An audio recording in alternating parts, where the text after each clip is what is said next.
বিশ্বকাপের দামামা বেজেছে একদিন আগে। গ্রুপ নির্ধারণের পর এবার এলো ভেন্যু সিলেকশনের কাজ, আর সেখানে ব্রাজিলের চেয়ে কিছুটা বেশি সুবিধা পেয়েছে ডিফেন্ডিং চ্যাম্পিয়ন আর্জেন্টিনা।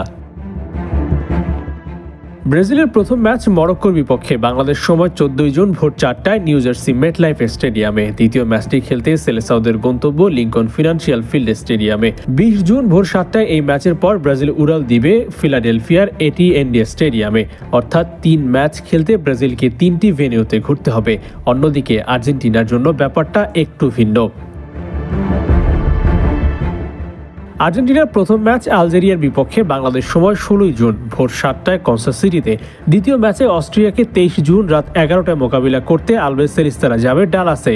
সেই ম্যাচ খেলে লম্বা একটা বিরতি নিতে পারবে মেসিরা, কেননা তৃতীয় ম্যাচটিও হবে ডালাসে। জর্ডানের বিপক্ষে 28 জুন সকাল 8টায় আর্জেন্টিনা মাঠে নামবে, আর সেখানেই ব্রাজিলের থেকে বেশি সুবিধা পেয়েছে আর্জেন্টিনা। সাধারণত বিশ্বকাপের মতো বিগ ইভেন্ট হলে প্রতিটা দলই চায় যতটা কম ভ্রমণ করা যায়, আর সেই চাওয়াটা অবশ্য পূরণ হয়ে গেছে আর্জেন্টিনার। ডালাসেই হবে ওদের 2 ও 3 নম্বর ম্যাচ, কিন্তু এখানে পক্ষপাতমূলক আচরণ বলার কোনো সুযোগ নেই। ফিফার ফিক্সড ব্র্যাকেট সিস্টেমের ওপর নির্ভর করে কোন দল কোন স্টেডিয়ামে কখন খেলবে। তাই ব্রাজিলকে রেখে আর্জেন্টিনাকে আলাদা সুবিধা দিয়েছে ফিফা, এমনটা ভাবার কোনো সুযোগ নাই।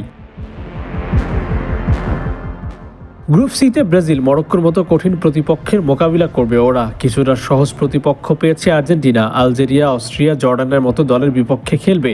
না চাইতেও গ্রুপ অনুযায়ী আর্জেন্টিনা যেমন সুবিধা পেয়েছে, তেমনি ভেন্যু নির্ধারিতও পেয়েছে।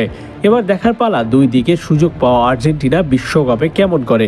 সেই সাথে ব্রাজিলের দিকেও ভক্তদের থাকবে নজর। চাপকে বুড়ো আঙুল দেখিয়ে শিরোপা জিততে পারবে তো ওরা।